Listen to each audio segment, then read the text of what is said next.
as you're happy, you're always gonna grin. You get out what you put in. You get out what you put in. Never gonna lose, never gonna win. Long as you're happy, you're always gonna grin. You get out what you put in. You get out what you put in. You get out what you put in. Were you dancing to that? I was dancing to that. Was that you singing, Ashley? That's my song. Yeah, that is so my cool. song. So Cool. That song, right, is called Full Cup. Because it's all I wrote this song 6 or 8 years ago, all about being positive. Yeah. And I look at a glass as half full. And so I called the song Full Cup. Yeah. Which is what I've called my company. Full Cup Coaching, you are, aren't you? Absolutely. And the tagline is you get out what you put in, which is my chorus. So cool. And you have your own song. I'm really jealous. Yeah. I'm going to have to do the intro to my podcast. I'm going to have to get you to sing it for me. We'll have to put one together. That's not what we're here to discuss. We're here to discuss Amanda C. Watts. Hello, Amanda. How are you? I'm good, thank you. Excellent. I know I promised I wouldn't say it, but my God, it's hot. We've got rain in Sidmouth. Yeah, you're just lucky and showing off. That's what absolutely. So yesterday it was incredibly hot. When I got up, it was 25 degrees here. It's just evil. And so I went for a walk and took my swimming stuff. So started the day with a swim, which is just very nice, very nice. We don't live by the sea anymore. We moved a couple of weeks ago, so we moved at the wrong time. Were you by the sea? Were you? Yeah, we were based down in Hastings. We're only there for 9 months. And I missed being up in the real world too much. So we moved from Hastings back up to Surrey, darling, Surrey. Okay, fair enough. Fair enough. Where it all happens. Anyway, we're here to talk about you and how you help accountants and bookkeepers. So start off by telling us a little bit about yourself, please, Amanda. Yeah, cool. So what shall I say? The important stuff is I'm a mum. Let's lead with that one. I am a mum. I have 2 not so little kiddies, 20-year-old and 17-year-old, which is just madness. And I've been working with accountants and bookkeepers for a little over 5 years now. So that's amazing. But my specialism is marketing and branding. That's the stuff I geek out on. And about 5 years ago, my dad, and we'll talk more about this in a minute, but my dad said to me, hey, Amanda, can you go and help the accounting profession? He's a tax technician. And he's like, they really need your help. They're really struggling. They're not charging their worth, yada, yada, yada, all that stuff that the accountants and bookkeepers know. And I have to say, I was like, Dad, really? Me? An accountant? I'm going to drive them nuts. But actually, it's worked out. And it's been a great partnership. And now I've worked with over 700 businesses, which is phenomenal. We've done most of that in the past 2-3 years. We had over 500 people join us during the pandemic. And we've helped change their world and they've changed my world, which is amazing. So yeah, that's what. Excellent. And you smile far too much. So that's brilliant. No, it's brilliant. That's what my mother taught me to do. Well, it's my brand too, so don't worry about that. Don't worry about that. We'll just advertise Colgate today. By Colgate. Absolutely. Do you reckon I could do that? Yeah, of course you could. So is it just branding? Is it just marketing? What's the get into the real nitty-gritty about what you do? So I geek out on marketing and branding, and I suppose it's something that I've done my entire life. My dad used to say to me that I was a marketer's dream because they could market to me and I'd buy it. I'd fall for all of the marketing back, even like when I was 10, 12, 15 years old, whatever. I would just buy stuff because I was marketing too. So I've always really, really enjoyed it. I did want to go down the accounting route. I didn't actually. I tried to get my AS accounting and I failed. And that's when Dad said to me, do you know what, maybe you should do marketing. And I was like, yeah, maybe I should. So I went down the marketing route. And I feel like I've come full circle because I now work with accountants. So I work with the people I love. And I have a real love for the accounting profession. They're really, and I say this with love, all of you who are watching, you're really geeky, but you're really funny and you're really enjoyable to hang out with. So I'm in the profession that I wanted to be in, but I'm doing what I'm really good at. And I suppose there's a lesson there is despite what you want to do, you've got to kind of do what you're good at. Because I also wanted to be an actress and I wasn't very good at that either. But yeah, marketing and branding are my bag. They're the things I geek out on. I don't have holidays. I go on holiday to listen to podcasts to learn more about marketing and branding. And that is my holiday. So yeah, it's fab. No, and that's the thing, isn't it? It's all about learning stuff. I listen to loads of audiobooks because the people I work with don't. Yeah, so exactly. I can help them, but it's helping me as well. It's superb. Yeah. So you've been working with accountants and bookkeepers for 5 years, and so I'm 15 years in, or 16. I lose track. They do get under your skin, don't they? They're an amazing group of people, and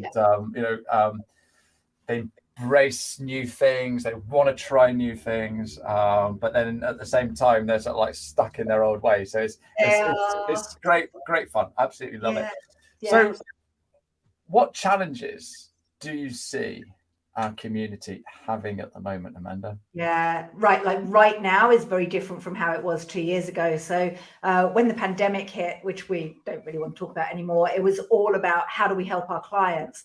And I've seen a real shift in about the past 5-6 months where accounting professions, the accounting firms are really struggling to recruit good talent. So top tier talent. They're also really struggling to keep their talent, and this struggle is showing up in their decision making. This struggle is showing up in their headaches. We hold a mastermind every single week with our business accelerator clients, and the mastermind is all about, I need an apprentice, I need another new accountant, I need a qualified person, and they're just not around. So the biggest struggle I see right now is actually recruitment, and really struggling with recruitment.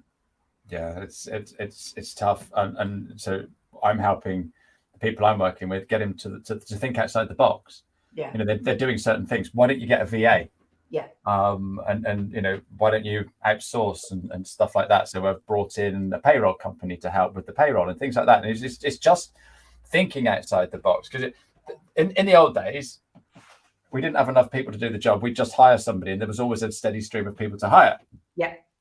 The problem is it's not going away, and it's going to get worse over the next 10 years because we're an aging population. So I said before about Dad saying, oh, come and help the accountants. The reason he said that to me is because he was retiring. So Dad, highly qualified tax technician, worked for HMRC. That's where he cut his teeth, and then set up his own firm. And what has happened is he's gone through his journey, and now he's retired. So that him as a consultant has been taken out of the industry. So you've lost someone that you can hire.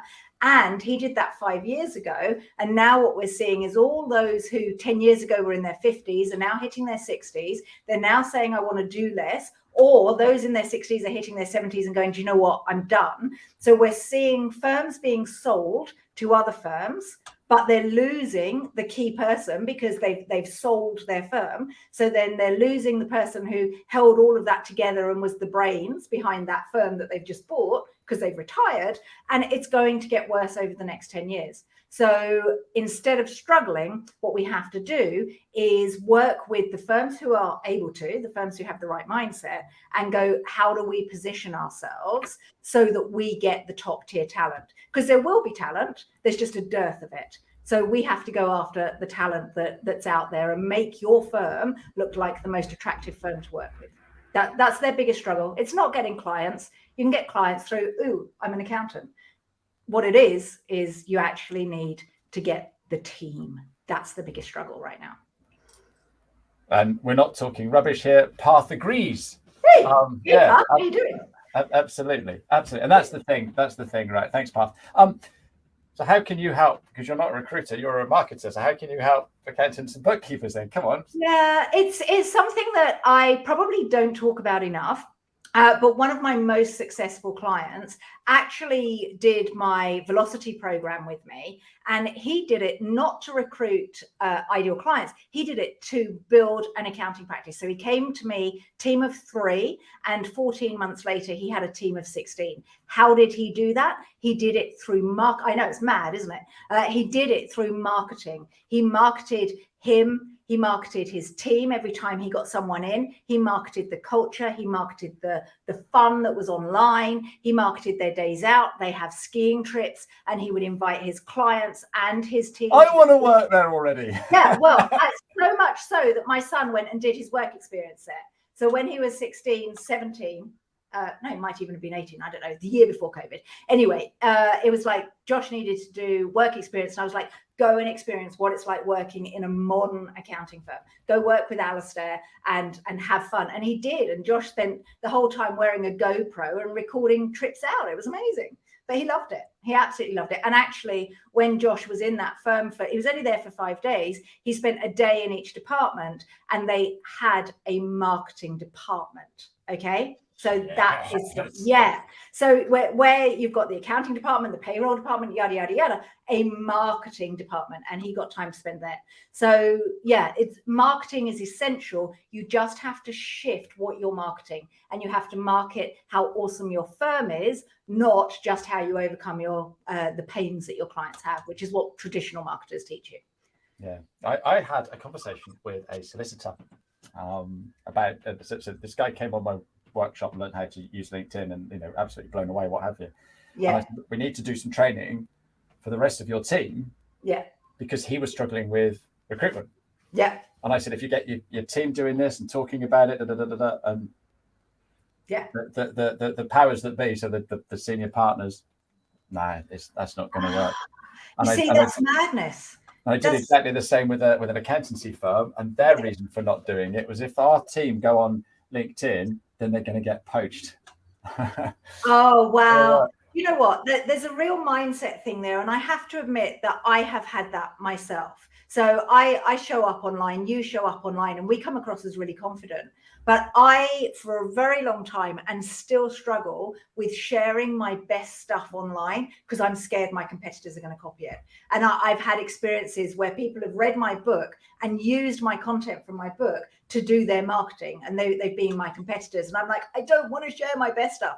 And I get that. I totally understand that the accountants are like, if I share my best team, but that, and this is exactly what I go through, that is really silly thinking, because you are literally going to keep your team small, and you're not going to be the best employer you can be. You're just hoping, you're living on hope rather than crafting an amazing environment that they never want to leave. They'll only leave if they're not part of a culture, and they're not, getting the feeling of loveliness of working for your accounting firm. Loveliness is a technical term that all people want to feel when employed. Yeah, absolutely. Yeah, you don't want to be working for someone where you're not respected, and you're kept under the thumb and stuff like that. You want to be able to grow and blossom and do your own thing, don't you? Exactly. And if you're scared that your team going to leave, then the chances are you haven't done the creation of culture, and you're not feeling aligned with your own practice. Because if you're scared your team are going to leave, then there's something wrong. There's something wrong with your practice, and you need to sort that out. Yeah. Bolting the door doesn't count, does it? No, not at all. And neither does increasing the amount that you pay them, because pay has a very short-lived kind of feeling. So imagine you always wanted to buy a really, really nice car, and you save up for this car and you get this car. I reckon 2 or 3 months later, you're looking for the next nice car, if you're anything like me, because you get that reward, and then you're looking for what's next. So what happens is you give them a pay rise. They're like, that's amazing. That keeps them happy for 3 months. But what's next? Is it another pay rise? So it's all about, you have to create the culture, and then people will stay. And cars are front of mind at the moment because we're looking at getting another one. I've just bought another one. And I was talking to Terry at Stillman's, plug for Stillman's in Tunbridge. And I was talking to him, and he was like, he doesn't get a huge pay, but he loves what he does, and he loves the firm that he works for. So he would rather get paid less and enjoy working and being and doing what he loves, rather than getting paid more somewhere else. Yeah, absolutely. And that's why I'm still self-employed, and I'm not going to work for, all these companies that I know within this space. So yeah, I've already told you I pay you more, but you want to do my own thing. You don't want that though. You want to do your own thing, which is fine. I like to be able to nip down to the beach at 2 o'clock or whatever time I decide I want to go. Or take a day off just because you can. Yeah, exactly. Well, the other thing I like doing is stuff outside the box. Yeah. So if I want to just do this for somebody, I can. I don't have to put it past anybody or check with anybody. Then I can just do that. I've had a couple of good conversations today with some interesting people that may not turn into anything, but it's good fun. Can I just run with that, because we're talking about team at the moment, and there's a term called intrapreneur. I don't know if you've ever heard of an intrapreneur. It's an entrepreneur, but they work for someone. And whilst I know that you want to run your own business, Ashley, and that's absolutely fine, the thing that is going to get the really cream of the crop that haven't decided to run their own business but are still amazing is treating them like an intrapreneur. So giving them the opportunity to come up with new ideas, explore new things, and do new things that aren't just literally doing the book sat down. That is what's going to keep them. And for you, Ashley, I reckon that if you were allowed to do what you want when you want, you'd still be working for somebody else. But you feel that you have more to give. Now, if your employees, I'm back talking to the accountants, if your employees feel they have more to give and they can't give more, that's when they look to the next accounting firm. Okay, so that's what you need to look out for, accountants, is do your employees feel they want to give more and be recognized more and do more? And if you don't let them, they're hopping off and going to Flinder. But this is the thing, right? You've just hit the nail on the head of my career. Yeah.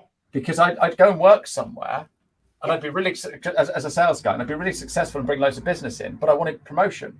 Yeah. But they'd never promote me, because if they promoted me, they'd lose their star performer. But they lost me anyway. Yeah, exactly. Because I went somewhere else because I wasn't being developed. I wasn't growing. And if you've got a star performer that you're really scared of losing, why don't you let them grow into something that they want to do? And also at the same time, get them to train another star performer. I would much rather not rely on one person in my business. The only person you should be relying on in your business is yourself. Yep. Because you're the only one. You're the only one that cares that much, to be honest. You're the only one that's not going to quit. Even when the chips are really down, everybody else is going to quit. So what you have to do is make everybody else replaceable. And the way to do that is to train up as many people as possible, but have standard operating procedures, have systems for everything, and create a culture where people don't leave after 9 months. They stay with you their entire lives. But that's about culture. Yeah, absolutely. And this is how marketing, branding, all of that can actually help. 100%. The first thing that we do with our clients when they join our business accelerator is look at their brand DNA. And we look at vision, mission, values, how they want to show up, what their brand archetype is. So there's 12 different brand archetypes, and you have to choose. Do you want to be the hero? Do you want to be the magician? There's lots of different brand archetypes. And once you've decided what your firm is like, you'll attract people that want to be part of that. And it's super cool. It's like super, super cool. But I see very few accountants do it. And those who have done the brand DNA training in my program, it takes them a whole day. Like, you do it with your team and it takes a whole day, but they've come back and they were like, wow, I now have a business rather than just an accounting firm. And I don't mean just an accounting firm, but they have a different way of looking at it. Yeah. And this is the thing with brand. I've got a question for you, and it's not to do with accountants and bookkeepers, but I'm sure it features in this. I set up Full Cup Coaching. So I've got a website called Full Cup Coaching. I set up a Instagram account, and it's Full Cup Coaching. And my Facebook page is Full Cup Coaching. Good.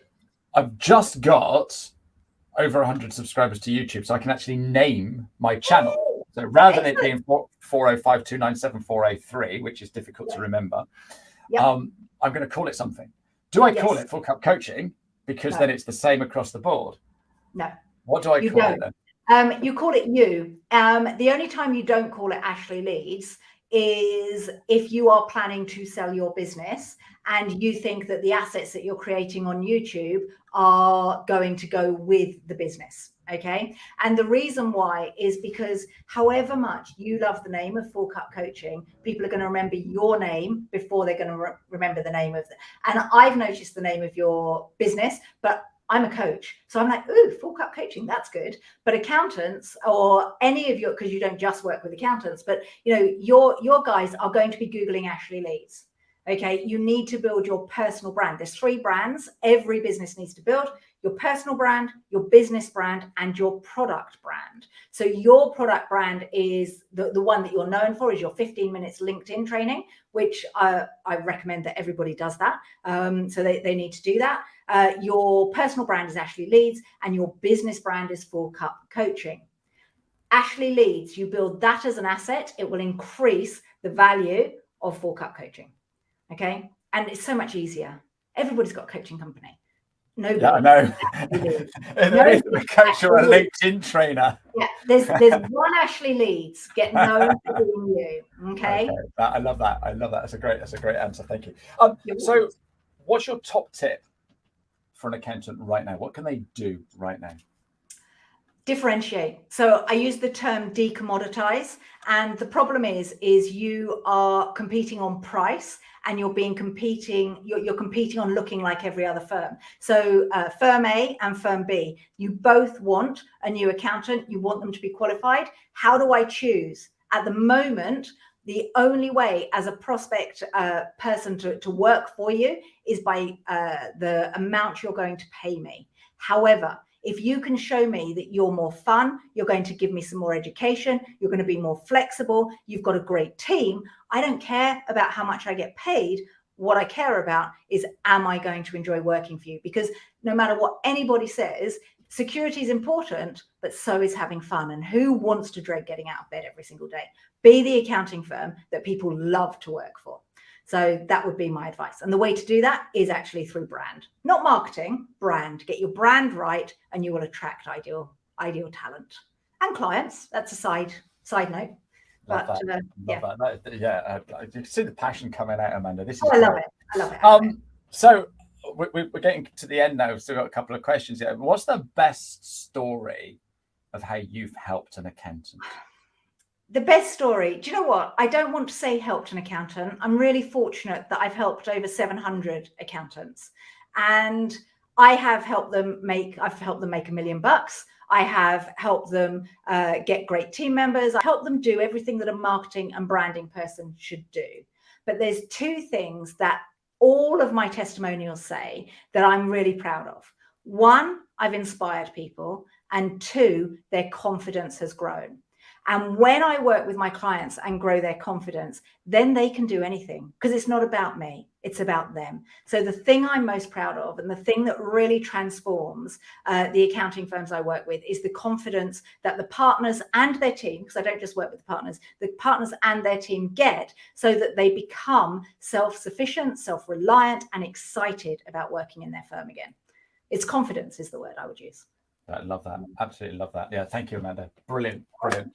How can people get hold of you? Oh my gosh, LinkedIn, Google Amanda C. Watts. I'll just come up. Don't forget the C. Okay, so Amanda C. Watts. I'll tell you the story of why you have to put the C in another time. We haven't got all day. We're only meant to be 15 minutes. It is only supposed to be 50 minutes. And I've got one more question, but you've already given away the answer. But we'll just check that for. But next week I have got Sam Tasker Grindley. I don't know if you know this guy. He is at Swoop. When I was a kid, that was birdseed. I don't think it is birdseed, but I'm looking forward to having a chat with Sam next week. Amanda, you've been so much fun. We're going to have to do this again. Absolutely. Brilliant. I love it when someone comes on smiling. It means that I don't have to do so much. My face is actually aching. My face is aching.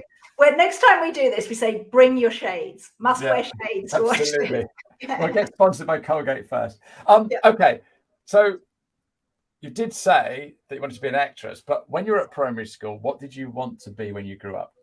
I did want to be an actress. So my favorite actress is Doris Day. I'm showing my age a little bit there. I absolutely love Doris Day. She was always in Soft Focus. That's why I have my Zoom on Soft Focus, although we're not using Zoom today. I've always wanted to be Doris Day. I thought she was amazing. So I wanted to be an actress. But if we take away the fact that I can't act and go to what I really wanted to be, it was a lawyer. But I just couldn't get my head around it. It just didn't work for me. So yeah. actress or lawyer, but now I'm doing what I love anyway, so it's fine. And that's the thing, we don't know. No. When we're at, well, so primary school, we wanted to be train drivers and footballers, didn't we? Yeah, exactly. But you know, when you're getting, you know, and I talk to people today, and I don't know why I do it, because you know, they're sort of like, oh, they're just doing their GCSEs. What do they want to do when they leave school? Oh. And most of them, they want to be YouTubers or influencers. Yeah. And you're sort of like, well, how can you know what you want to do? And it's literally 12 months ago I realized what I wanted to do when I left school. Exactly. And I guess that's what I do. Like, my son's just turning 20 and he's at film school, and he's at film school because he didn't know what he wanted to do, yet he and I are both addicted to film. And he sent me a message the other day and he's like, can you buy me the Ford Bronco? It's like 50 grand. And I was like, no, instead of giving you the money to buy that car, I'm going to teach you how to make 300K this year. And for me, it's like, you can do what you like, but as long as you know how to make money, you'll be absolutely fine. And when COVID hit, we set up a LinkedIn company for him. So he used to, instead of training people how to do it, he would go and run LinkedIn accounts, and he made thousands, sat on his bed for 20 minutes a day running a LinkedIn account. And my job as mother, because nobody knows what they want to do at 20, my job at mother is to teach him how to make money so that he never has to go hungry. Then he can work out what he needs to do. So fantastic. And that's what we did. Yeah. Not only are you good at marketing, you're a cool mum as well. Amanda Watts, thank you so much for being on my show. Thank you for the comments, and we will see you all next time. Cheerio. Bye.